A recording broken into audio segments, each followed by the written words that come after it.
Welcome to OSSB Inside and Out, a podcast about staff member and alumni experiences at the Ohio State School for the Blind. Each week, we interview someone from the Ohio State School for the Blind about their experiences. Now here's your host, Brendon Hamblin.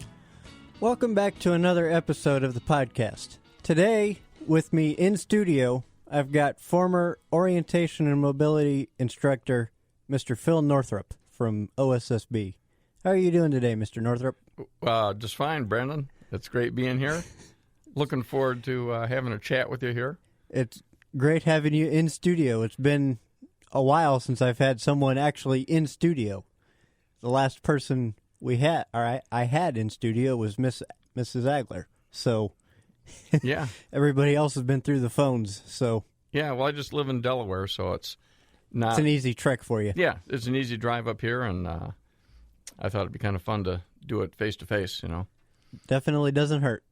So, let's start out with how you first got involved with the School for the Blind and where that all started. Well, after I finished my program at Western Michigan University, I worked for a year in Tampa, Florida with older adults. And it's cool. Kind of wanted to get back closer to Michigan. Tampa, Florida's a long way away. And so I took a job in Milwaukee, Wisconsin. And so I worked in Milwaukee, Wisconsin for a year. And the clientele we had there were primarily more middle-aged adults. Mm-hmm. And but we still kind of felt like we were detached from our families back in Michigan. I can understand that, being so far away. Well, Lake Michigan sits, right between Milwaukee and where I'm from, Kalamazoo, and so you have a long drive all the way through Chicago, and it was still a long way away. Right. So we ended up moving back into the Michigan area, around Kalamazoo for 6 months, but there really were not enough, people to work with to, sustain, the family, so to speak. So I got, busy looking for another job, and there was an opening at OSSB, and I interviewed for it, and I got the job. Yeah, so, I would say you did, because you were my instructor the entire time I was there. Yeah, we made a few trips outside and did a few miles traveling around, didn't we? I would say so. We did a lot of traveling over the extent that I was there. Mm-hmm. Are there any... Now, you helped out with sports some, correct? Yeah. Are there any sporting events that stick out? Well, I majored in phys ed in college, and then got my master's in orientation mobility. But so I've always, enjoyed athletics and and watching kids compete. And really, it seems like almost every time I went to an athletic event, whether it was wrestling or track and field or swimming, it was great watching all the students compete. And, just like kids in public school, kids want to be out there having fun, and whether it's running or jumping or what have you, wrestling or swimming, cheerleading, it's and forensics. Kids like to, get out there and do their best. And so I don't know that anything stands out in particular, but I just have a lot of fond memories of watching all the students compete. Right. I can understand that. Let's see. Are there any orientation and mobility memories, good or bad, that stick out from students that didn't necessarily get the message of what you wanted them to do? Like, I know I had a couple of those moments. Sure. Well, I think one of the funniest things, and I don't know if you had experienced this or not, but we, frequently would get on a bus at the Graceland Mall. Right. And we'd ride the bus from the Graceland Mall to downtown Columbus to do a downtown lesson. Then we'd frequently we'd do a round trip. Right. But I've had, I'm sure 8 or 10 students who would fall asleep on the bus on the way down to downtown. It's around a 30-minute bus trip. Right. And so, I talked to the students about, hey, got to pay attention. You got to keep track of, where you are. So you don't get lost. Yeah, talk to the driver, ask him, are we getting close to Broad Street? Right. And it's kind of funny because I really didn't have that many students that missed their stop. Ironically, it seemed like they would typically wake up once we got near the downtown area. Right. And I think it's, because we started hitting more frequent stops. That would probably be what I would think. Yeah, it would wake them up. Right. But, I'd be on the bus watching kids and just taking the bus ride with them, but I'd usually be in a different seat. Nearby. Yes. But, I'd have kids, their heads tossed back and their mouth is wide open. They've fallen asleep. And so, things like that are, kind of, fun memories of some of the mobility trips. Right. And I know I missed a couple stops here and there, but you were in the van behind the bus. Yes. So that was interesting. Yeah. Probably for both of us, but yeah, that was interesting. Did you go on any school trips, whether it be to Washington, D.C. or any other field trips? Sure. Big field trips? Yeah, well... I can't remember. Yeah, for about 5 years, I did the close-up program, and Bev Kessler did that before I did. She was our librarian. Uh-huh. And... So before Miss Brown. Yes. So I took over the close-up program, and I took students to Washington, D.C., usually 2 or 3 students at a time, and we'd spend a week in D.C. Kind of the close-up program handles most of what goes on. Right. But we get to meet with our congressmen, who represent the Columbus area. Mm-hmm. We've met John Glenn, got to, sit in his office and along with the students and talk to them about, what's going on in their office. Right. And John Glenn's actually been to OSSB before. Yes, and I met him there as well. So kind of fun to have done that. Yeah, that was a lot of fun. But I went on, of course, I think just about everybody at OSSB participates in some of the daily, trips of, going to apple picking or, right. Pumpkin picking or, some of those kinds of field trips. Right. But, I've been on some band trips. You even volunteered to be a marching assistant for the St. Patrick's Day parade in 2011, I think, because I've got a picture of you in a red jacket. Yeah, that's correct. It was a cold day, if I remember correctly. If I remember correctly, too, I believe it was, because I was there. Yeah, and I guess part of that, and the school, functions better when everybody kind of pitches in. Right. And I've always kind of felt that, my main job was to, teach orientation and mobility, but aside from that, helping out with athletic events and going on some sports trips and helping out wherever you can. Yeah, it just makes everything work a little better, I guess. Right. I would agree. Mm-hmm. And OSSB is, and we've stated this in previous episodes, OSSB is a family environment. Yes. Would you agree? Oh, yeah, I very much so.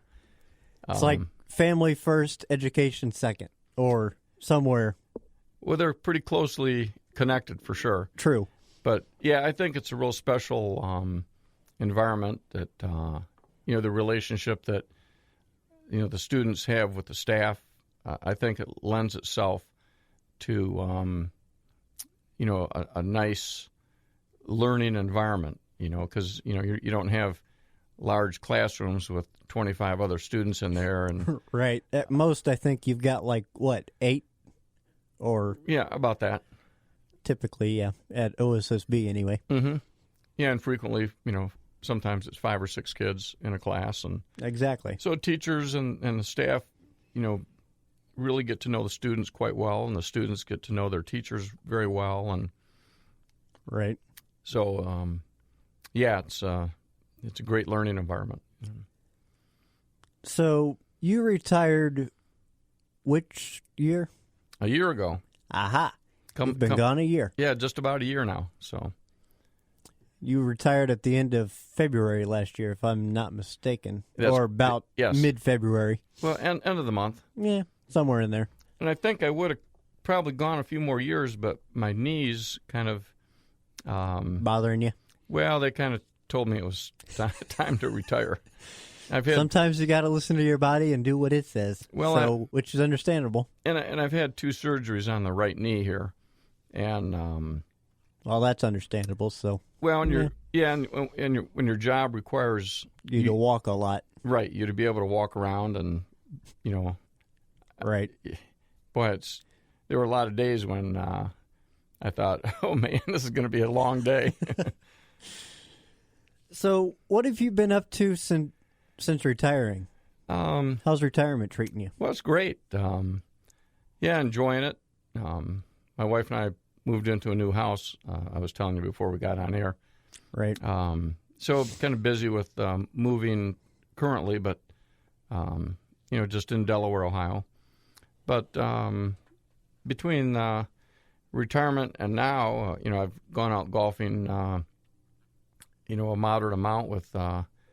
Mr. Heath is one of my golfing buddies, and Mr. Heath's a good guy. Yeah, he's a great guy, and we get together with Mr. Peterfish. I think you remember Mr. Peterfish. Yep, I've worked with him on the parent-teacher staff board until he resigned from that. So, and I've got him scheduled for a couple weeks after this episode airs for him to come on the podcast. So that'll be good. Great.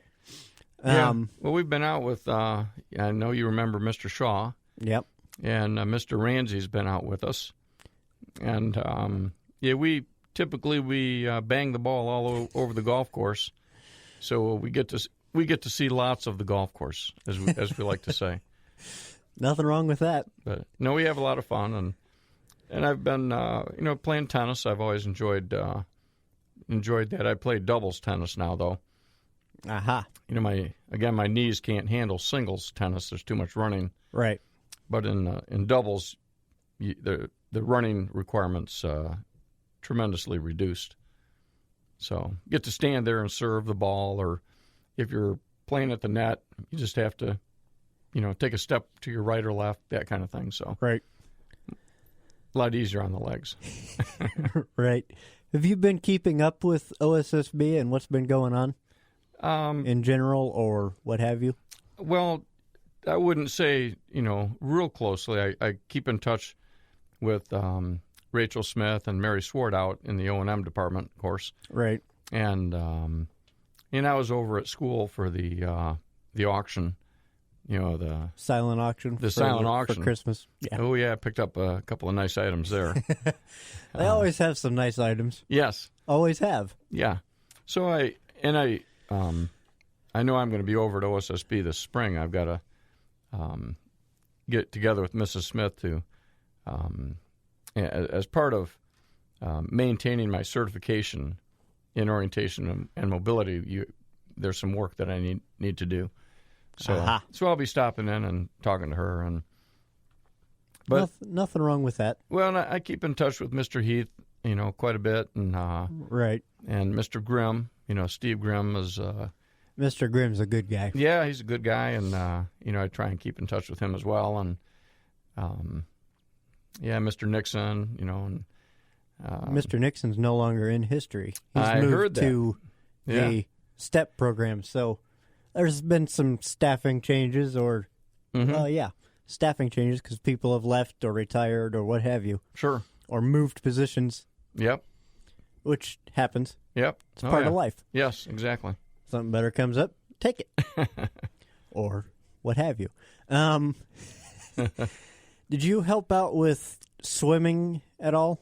Yes. Because swimming is a big part of OSSB PE classes. Well, for 4 years, I helped coach the swim team with Miss Shaw. And I think I remember those days. Yeah, so, that was a lot of fun. We had some, obviously, some trips on the bus. I remember one to Wisconsin. Boy, that was a long trip.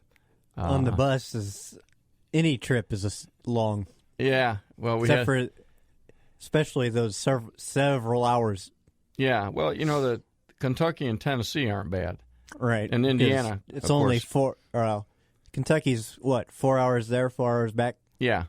That's not bad. Indiana's a little more than 3, maybe, and Tennessee, I think, was 6.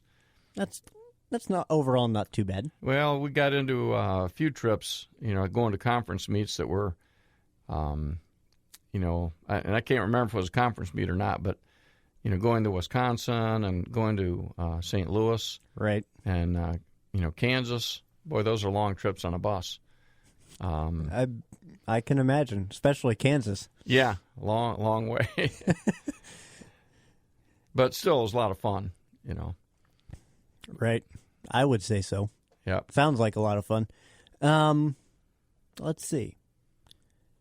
You started at OSSB what year? 86. Aha. So you were there a long time. Yeah. Oh, yeah. Pretty close to, not quite 33 years. It's not bad. Yeah. Let's see. I'm trying to think. I'm running out of questions.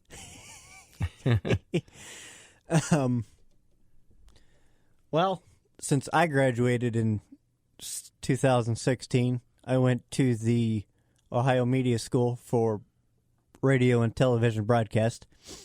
And as Paul James was saying earlier, before we got on the air, I've been in and out of this studio or this station since I was knee-high to a grasshopper. Mm-hmm. So I've had my foot in this station's door since for as long as I can remember, having Grandpa work here from 88 to 06 or 07. Got me interested in doing what I got to do for almost 3 years up until sometime in January when they let me go, which was a struggle, but I'm back. Mm-hmm. They let me come back and record my podcast, and they host it, so yeah, there's a plus. Sure. And I got all the training I need, so hopefully if I find another job in radio in the future, it'll stick. Right. Granted, the automation programs will be different, but that's to be expected. Mm-hmm.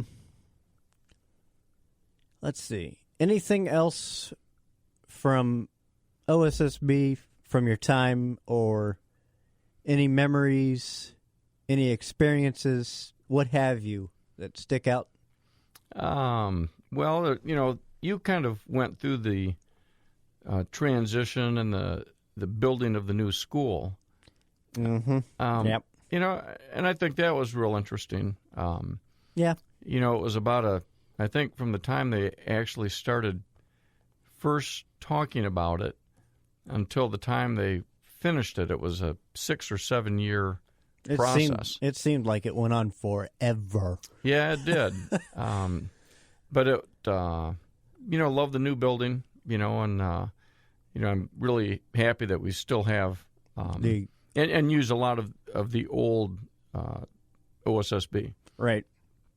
The good building, as I call it, because that's the one I've got most of my memories in. Yeah. So But Yeah. it's. I guess and how many different schools have you been to, Brandon? I've been to, if you don't include pre-K, I've been in 2, Mount Gilead School District and OSSB. Well, how about the residential schools, other blind schools that you've been to? I've been to, let's see, I believe I've only been to Indiana and Kentucky. Okay. Well, I've got to tell you, I've been to quite a few in the Midwest here, and I've always loved OSSB's campus. I think it's situated in a beautiful setting. Right. I love the fact that we can walk down to High Street and we can catch a bus right in front of the school. Right. And obviously it lends itself real well to orientation and mobility. And I've been to some of the other schools. I've probably been to 8 or 9 other schools, and a lot of them are kind of way out in the country and way out in the boonies. Yeah, they're so there's no easy access to public transportation or what have you. Right. So that usually and even like in the after school, if students want to go off campus, right, they almost can't because there's nothing that's within walking distance. Right. And I've always thought our school was in a great spot. And I think the Missouri school is kind of in a very urban setting, and they really don't have much of a campus at all. I think they only have a couple acres. Wow. And the environment that it's in, doesn't lend itself well for having students travel off campus. I mean, I don't know if they do or don't, but right. It's not like OSSB. Right. If I remember right, Kentucky School for the Blind is in the city, correct? Or am I remembering kind of wrong? Yeah, I wouldn't say it's in the city. I'm not sure how close it is to town, but I don't really think there's a lot of places where students can go off campus and, like an Arby's or a, UDF, or, where they could get some ice cream or, a sandwich. Right. Yeah, I mean, we've got Arby's, you have Cane's Chicken now, you have the Graceland Mall. Yep. Wendy's. All those places are really easy to get to. Right. You and I visited the Arby's and Wendy's there along High Street quite a bit. Mm-hmm. And we also, if I remember right, we visited the Cane's when it first opened there a couple times. Sure. But, yeah. Well, part of, I always felt, Brendon, that, a lot of, experiences that students have when they're younger, sometimes and a lot of it depends on the home environment. Right. If their parents, take them into a business, whether it's, CVS Pharmacy or a Kroger, right, and have them, help out getting some items that are in the store. Right. Exactly. And I've had students that were 15 years old that have never, gone grocery shopping. Well, or they've never even gone into a store like a Dairy Queen and ordered something for themselves. So I always felt like I want my students, to have those experiences. And to know what to do when something comes up. Sure. Well, it's exchanging money. Right. It's being able to read the menu. Can you find the menu? Do you need a monocular to help you find to read the menu? Right. Do you need a Braille menu? Yeah, and exchanging money, right, because a lot of our students, don't have a ton of experience exchanging money. They might be, 12, 13, 14 years old, and their parents have done that for them. Right. And so I always like to give, students, plenty of opportunities. Yeah, it's opportunities. Get out there and, a lot of times I'd give students a $1 or $2, and I'd send them into a CVS and have them find shaving cream for me, or I'm sure you did that with me once or twice. I'm sure. It could be a tube of toothpaste, or it might be a pack of M&Ms. Right. It could be cookies from Target. Right. Could be Tate's. Chocolate chip cookies from Target. Right. Or Milanos. I remember you having me find the Milanos at Target quite a few times there at Graceland. Oh, yeah. Well, it's a great cookie. It is. It is a good cookie. Let's see. Well, let me ask you, Brendon, do you have any mobility lessons that you kind of look back on and go, wow, that was, a struggle or what have you? Sure, either an interesting day or anything that jumps out to you, I think the main ones that stick out to me are the ones that, and I don't remember if it was one, 2, 3, or however many, but I know that there was a couple times that I missed the stop for the bus that I was supposed to get off on. So that was definitely interesting. And then working in downtown Worthington. Mm-hmm.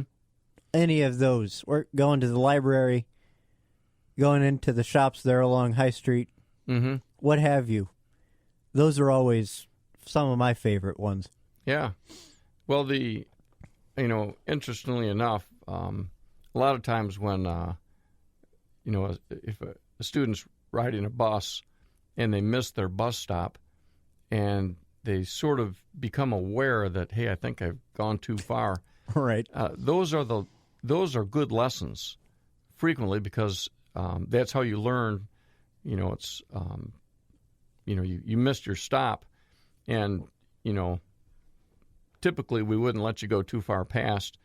Like if in the situation you talked about earlier, right? I would drive the van up in front of the bus, and I'd maybe try to stop the bus. Well, I might drive half a mile ahead of the bus, and then I'd get off and wait at the next stop. Right, wait a couple of stops ahead, and then I'd get you off the bus. Right. But those are the lessons that you remember. Right. And sometimes it's advantageous for us when a lesson doesn't go quite as planned. Sometimes it's not bad. Yeah, that's right. And I also remember we went to the State Tower, I think, in downtown Columbus. Mm-hmm. And I remember you putting me under the state seal. I don't know why this one sticks out. Probably because I've still got the picture on my phone somewhere. Taking a picture of me underneath the state seal that was up on the wall. Yeah, yeah. Well, I always like to, give, students, a chance to see some of that. Being here in Columbus, we had, City Hall, right, which is downtown, and that's where the city of Columbus is run. Right. We have the Franklin County building, because Columbus sits in Franklin County. Right. And then we have the state capitol building and the federal building. Right. So you really have, 4 seats of government that are all here in Columbus. So I always like to, give students chances to, see where all of that works, and right. So yeah, it's all good stuff. It's just introducing all of us students to the outside world of OSSB and what to be prepared for initially. Sure. Mm-hmm. Now, I forget where I was going to go. I'm not even sure where I was going to go, to be honest. You were on lunch duty. Yeah. I'm not sure what this has to do with anything, but I'm sure there's some memories from lunch duty that stick out. Helping out in the dining rooms or in the gym after everybody got done eating. I mean, I wouldn't say anything, tremendously unusual. Right. It's kind of a time for, everybody to, of course, grab a bite to eat and then, go and relax in the gym. Or when the weather was better in the spring or fall, maybe go out to the playground areas and right. And before the new school was even thought of, going out to the big toy out front. Yeah. Before that got moved to about where the old driveway was. Yeah, its current spot. Yeah. But, it's, of course, when the weather's was nice, it's a little bit of a time to relax. It wasn't like an hour. It was, 30-minute type of a break. Right. But I don't even think it was 30 minutes, was it? Close to it. Yeah, because 32 minutes maybe, or 12:10 was about the time that everybody went to the gym, and it was about 12:26 that I think sixth period started. So it was give or take 20 to 30 minutes. Yeah. Not too bad. Yeah, but, every school's got a little lunch break in there, so I don't think ours was too unusual. Right. Now they've got two separate lunches. Yes. Because they don't utilize all four dining rooms, from what I understand. Well, and part of that was, the younger kids and the older kids, when the kids were having lunch at the same time, they would be in the gymnasium at the same time, and right. Sometimes you'd get older kids that would, be like on the gym mats at the same time. Some younger kids are on the gym mats, right? And the younger kids are a lot smaller than the high school kids, and there's more opportunity for injury. Well, and we had some kids that, were older kids kind of inadvertently, either rolled into or, had some, mishaps.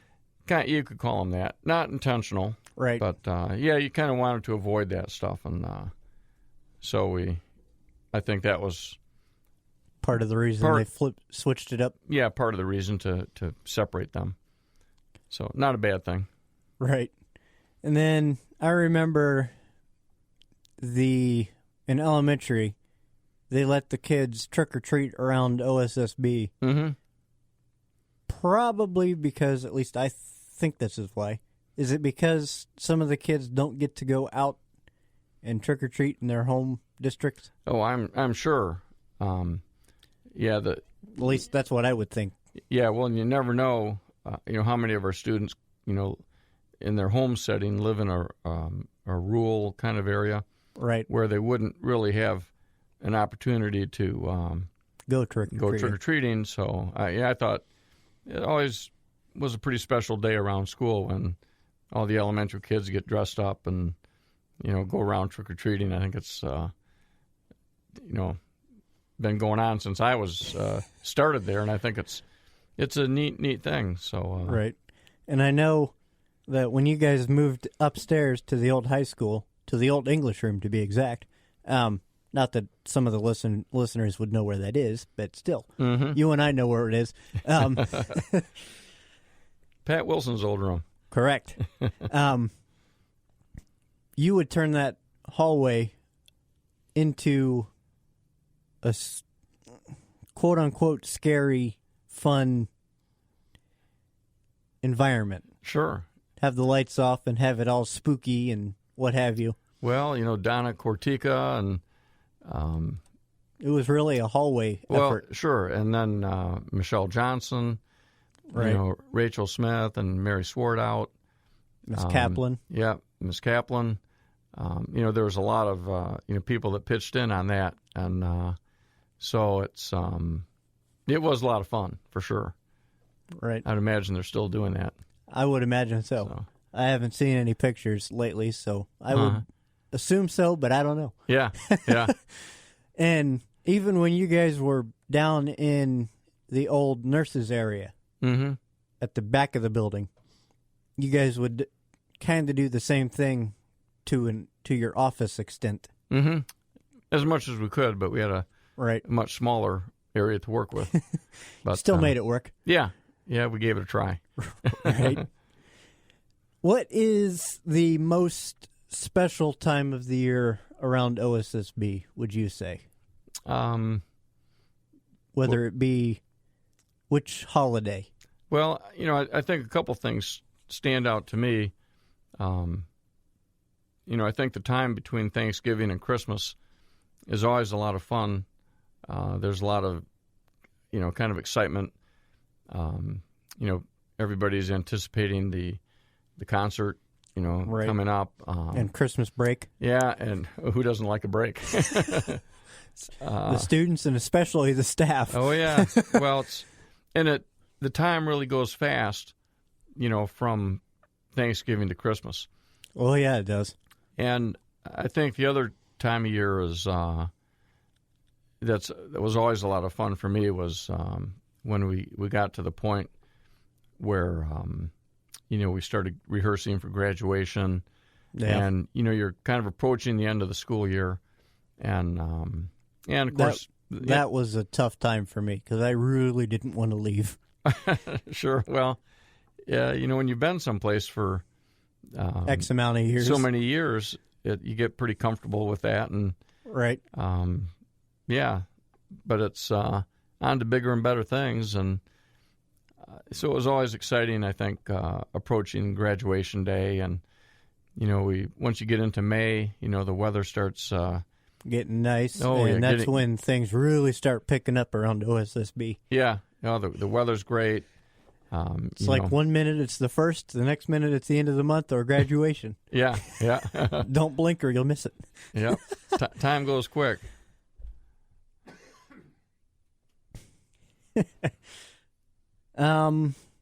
Let's see.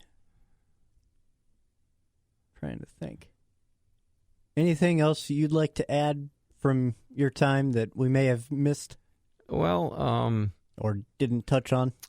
Well, I don't know. It's, I've got, really nothing but fond memories of working at OSSB, and, I've had, the benefit of working with so many really nice people.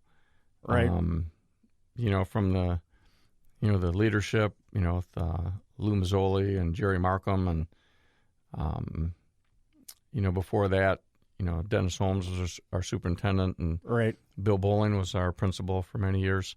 Right. So we've had, I think, I've been real fortunate, in that, the leadership and all of the teachers that I worked with, the entire staff, right. has been wonderful to work with. And, and I've had just, of course, I'm a little biased about orientation mobility because it's such an important, part of what goes on at OSSB. Right. And I would agree. Well, it's work, if people can't travel, it makes everything pretty hard. Right. But I think everything that goes on at OSSB is real important. And to me, it's kind of like a puzzle, and all the pieces have to fit together. Right. You need all the pieces there. Or something just doesn't work right or feel right. Well, and you can't put the puzzle together, if you don't have all the pieces. Right. Yeah, whether it's math or, science or history or, music or... Yeah, exactly. Spanish or what have you. Yeah, so everything has to be there.